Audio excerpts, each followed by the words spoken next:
from the negative side, Africa contributes about 2 to 3% of global trade. Yes. That means you are basically not on the scene. Almost invisible. Almost invisible. With the three giants basically in the north, in the west, and in the south. That is Egypt in the north, you have Nigeria in the west, and South Africa in the south. You could also add and say that the beautiful thing with East Africa, we are nearly at the same level. Yes, Kenya is a little bit ahead, but at the end of the day, when you look at the East African community, you are not really so far from each other. Now, on the good side, Africa has the youngest population. Yeah. Africa has the highest growth rate on earth. Africa is very big. That means you have a lot of resources it has resources, enormous resources that the whole world needs. Just to the west of Uganda alone is, you could say, the epitome, the center of nearly all minerals that are needed on earth. So Africa is in a very unique place. That said, what is stopping us? We are poor amidst plenty. Yes. So what is stopping us is among other things that Mr. Walgemba has talked about, is the lack of focus. The lack of understanding of what must be done to put us at the next level. And until we focus, we may not be able to get there. However, the Africa Continental Free Trade Area is attempting to do that. Again, the issue is not the attempts. I like what Mr. Walgemba said. It's not the thought that we are lacking. It is the action that we lack. And to understand what really growth means, because someone said that trade, or you can say industrialization, is a war. Because as you industrialize, that means you take away the advantage of another. Right. So it is not a natural growth that you are going to industrialize automatically. And it's going to be welcomed and embraced. It's going to be welcomed. You must actually put, you have to have the shove, you must push, you must act, you must focus, you must really do a lot of things that lead you there. So it is not a natural thing that we are going to grow naturally. It is a deliberate thing. It is a deliberate thing for us to understand, just like China understood that it had to really push this industrialization agenda. The rest is history for China. Yeah. We all know now, right now, that China is known as the factory of the world, to such an extent that right now they have an overproduction of solar panels. That they have produced so many solar panels that they are so cheap in China, they don't know where to take them, so they have to look for where to take them. And where, guess where? Africa. Thank you. Yeah. So once you begin to focus on industrialization, once you begin to attack it as it should be, the rest falls into place. But also we see the challenges in Africa is we are split among so many things. We want to do everything at the same time. And that is also what's hurting us. We want to be the best at everything. So we are not focusing on what we should do. What takes people out of poverty is one thing and one thing only: industrialization. The reason is very simple. It's because industrialization has the potential to link other sectors. It is the sector that links agriculture to the services and sale of agricultural products. It is the sector that links minerals to the sale of minerals. If you don't industrialize, if you don't have the middle, you can never grow. Otherwise, we will keep on exporting commodities, which the world is very good at wanting. But the problem is the export of commodities, that means raw materials, does not lead you to grow. You must industrialize. You're selling the jobs, you're selling the opportunities. Exactly. So I don't want to delve into much of what Mr. Walgemba said, but he has touched on the major issues.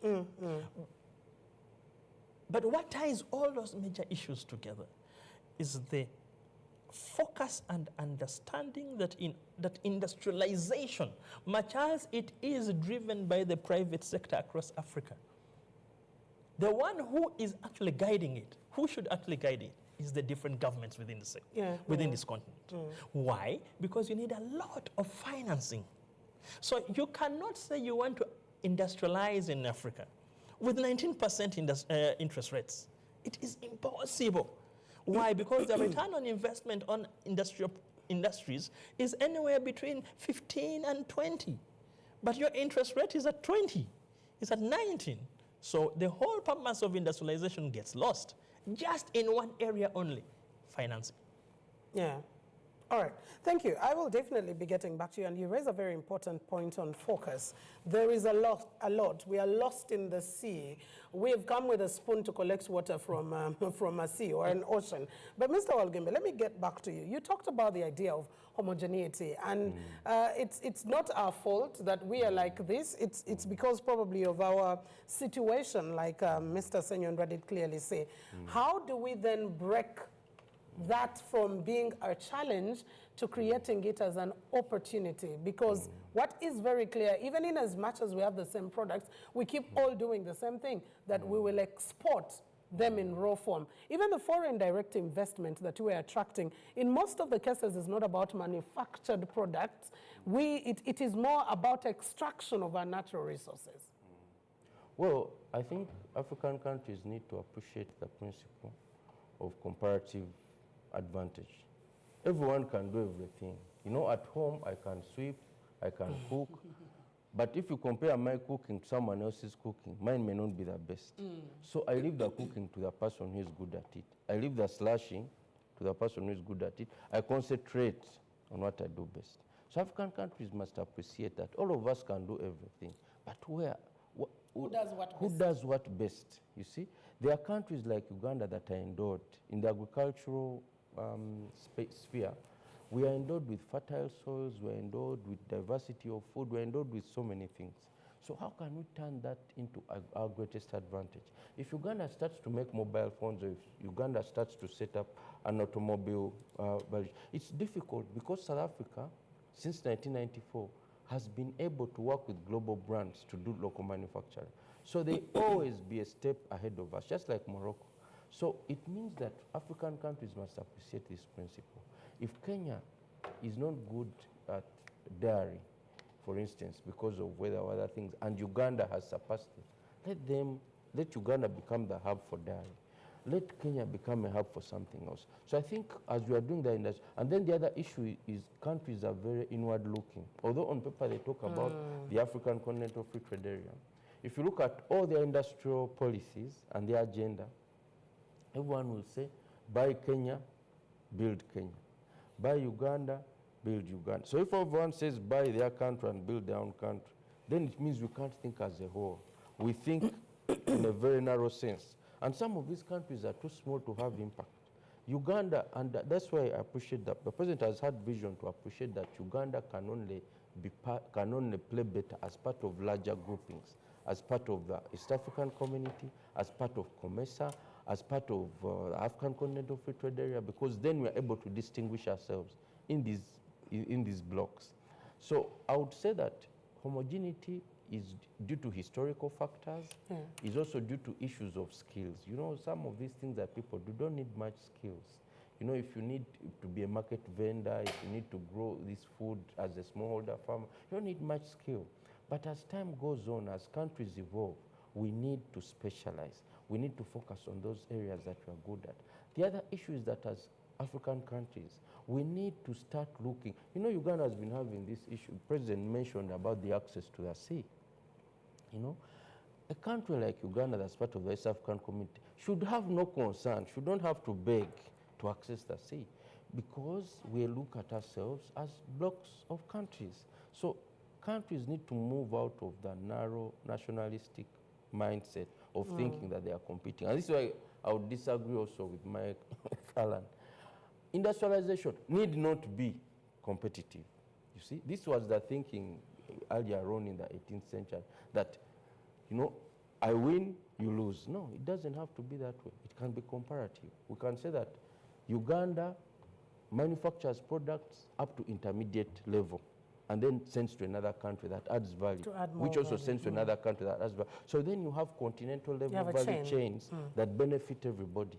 But a small country like Uganda cannot say we are going into, and you see industrialization has also changed. You know, in the earlier 70s, 80s, countries like Singapore, countries like Japan, they expanded through what we call import substitution policies. Because there you could afford to put all kinds of tariffs on imports and to allow local industries to grow. But now you have global-based value chains that can't really accommodate that. And that's why, as a country, we are struggling with our industrial policy. You see import substitution there, you see export promotion, you also see integration into global value chains. All those things are difficult. It's like saying, oh, I'm going to be a priest at the same time, I'm going to be a polygamist at the same time. You know, there are things that you just can't do. You have to pick and choose. Yeah. Yes. Okay, thank you. Mr. Senyonwa, let me get back to you on the issue of the financing, which remains one of the biggest conversations, not just for Africa, but also when we bring it down to Uganda. Let's even look at the capitalization of Uganda Development Bank. Let's look at the capitalization of, for example, Uganda Development Corporation, those that are supposed to be providing patient capital, because it takes years for companies or for factories to break even. Some will take 5, some will take even up to 10 years. How do we unlock the potential when it comes to financing? And also bring in private capital, because we have private sector players that could be able to provide capital, but they're not willing to bring in that patience. I give you money today, the next month you need to start paying back. Thank you very much. Again, I enjoy starting always with statistics.